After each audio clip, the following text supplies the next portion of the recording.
It was good. Get a little chance to rest a little bit. And kind of recover from a quick and tough start. But it's like I said, it's been good for us to kind of have some days where we can just kind of hone in on a few things and just keep working to get better. You mentioned the tough start. What's the vibe been like? How competitive has it been? Vibe has been good. Our guys, I think they understand that, it's the start of the season, not the finish of the season. We still got a lot of games left to play, and we still feel that we're getting better as a basketball team. We know we still have some areas that we got to continue to improve in.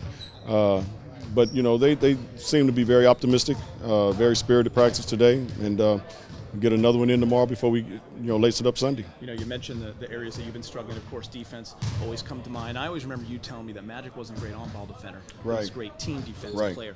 Where are the weaknesses with you guys, and what can you fix, quickly? Well, those are a couple of the weaknesses that you just mentioned. I mean, our on-ball defense has to be a little bit better, but our team defense has to be better, and our communication has to be better. It's nothing new that I've been telling you guys all along. We got to be a better communicating team, rotation-wise, recognizing what's going on the weak side. We just have to be on the string and be in tune to what we're doing out there as a whole. But again, like I said, the last couple of days of practice have been good. We've been together 6 weeks now, whatever it may be, and our guys are getting it. It's just taking us a little time. What's the latest with Brian Kelly? What's the response? Say it again. What's the response? You tell them again and again, you have to communicate better. You have to play better defense. What's the response to yours saying that and then back here in practice? I think the response is that they know that, and they're going to try to do that. And like I told them the other day, maybe a little bit of his is my fault as far as playing guys, a certain amount of minutes. Maybe it's too many minutes for some guys, and that's what I told him yesterday. The one thing I do got control over is minutes, and that gets a lot of guys' attention. If you keep messing up, I'm gonna just take you out and make it a little bit more of a shorter leash and put other guys in there. Maybe it's a 12-man rotation instead of a 9-man rotation. So those are the things I talked to him about yesterday. Like I said, today's practice was much better, and we'll see how tomorrow practice is, and then we'll go from there. Can we expect that Sunday as far as the rotation? I wouldn't say expect it, but don't be surprised by it. So it'd be more just circumstantial based on it just depends. Again, like I said, we got to get better in certain areas. If guys are doing it in the first quarter, but in the second quarter they're not, I'm assuming, like I told them, that you're tired. And if I assume you're tired, that means I'm going to take you out. It's pretty simple. How's Ryan coming along? We were told he didn't practice today, but where's he at? He went through some things, not practice-wise, just went through some things to see how his leg was feeling. And again, he hasn't reheard it. It's just sore for whatever reason. So we got to be smart. We got to take it real light with him right now and see how he feels tomorrow. Depending on, he came in today, said he felt much better. So took him through some things today to see how he feels tomorrow. And if he feels better tomorrow, then we'll obviously make it a step more of trying to get him out there on the practice court, for some length of time, and then see how he responds Sunday. But it's been something that's been a lot slower than we expected it. But we don't want to risk the fact that if we throw him out there and he ruptures this thing or tears it, then he's probably done for a long time. So we might have to be a little bit more patient and wait a few more days or a few more weeks. I don't know yet. Was there something that happened in the game with that, or was it just kind of the virtue of him not being out there? You know what? He just said it just tightened up. It wasn't hurting. It just got tight, So, again, that's a good sign. It wasn't re-injured or anything like that. So we just got to take it real slow and be very cautious about it. Hey, Byron, you guys are fourth in the league in free throw attempts right now. I know for the season that's part of what you want. How is that going, and what kind of attack do you want to those attempts? That's going well. I mean, we are trying to attack the rim and get to the basket. So our spacing over the last couple of games has gotten better. We got to continue to work on that as well.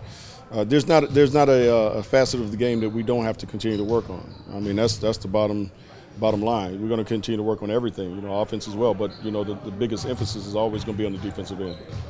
That is just to stick on the free throw point. Is push pressure on the defense obviously gets you additional points, but is that part of the schemes to get guys going to that hoop, or is it just a byproduct of being aggressive? I think it's a byproduct of the offense.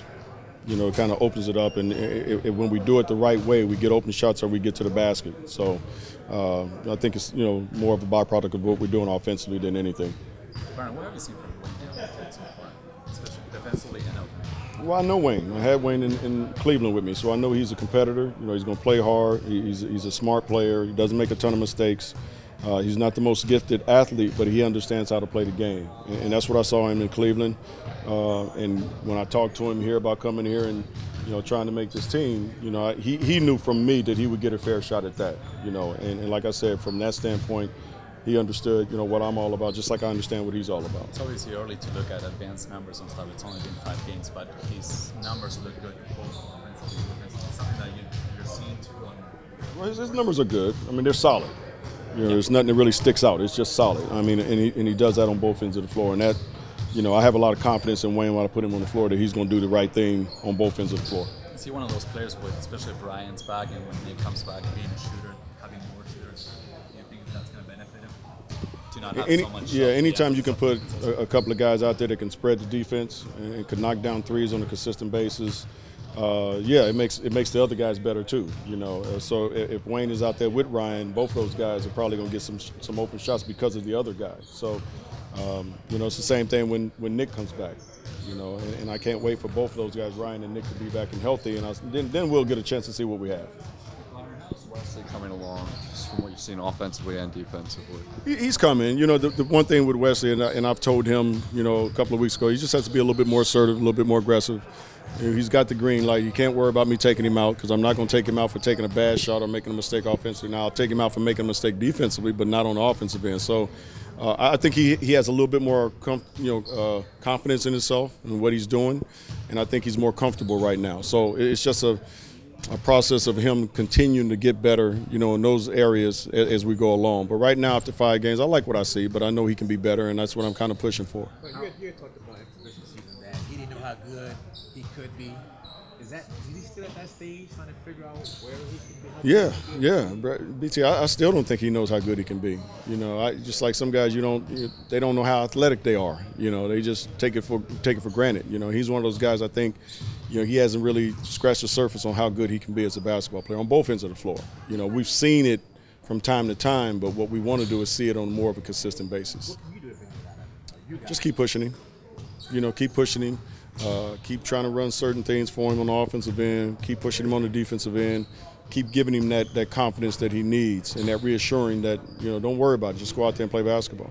Do you find that his personality type just isn't naturally that aggressive? I don't know that yet. He seems a little bit laid-back type guy. But like I told the guys the other day, I'm trying to get to know you guys just like you're trying to get to know me, and it's only been a few weeks, and we're going to still figure each other out. I'm going to figure them out before they figure me out, though.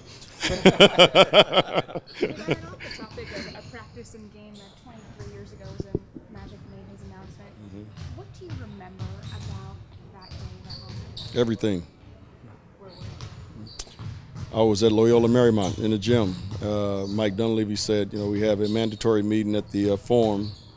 And myself and James Worthy were trying to figure out why.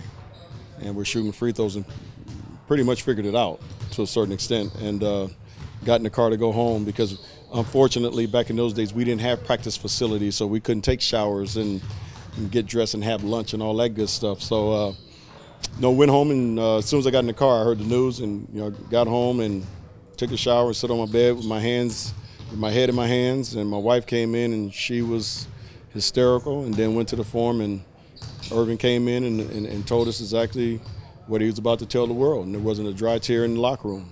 And from our very limited knowledge, I'm speaking for myself only, I thought it was a death sentence. And 23 years later, he's here and he's making millions and millions of dollars and being as only Irvin can be, that positive influence on everybody's life. Coach, how would you describe your communication with Kapchak? Does he show you support after these games? Is it a daily basis communication?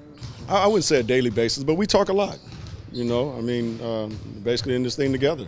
And we knew it was going to be tough from the beginning. The teams that we were going to be facing this month, and next month's not much easier in December. So, but we knew also bringing these guys together was going to be tough because, again, these are a lot of guys that haven't played together, and it's going to take some while for them to gel.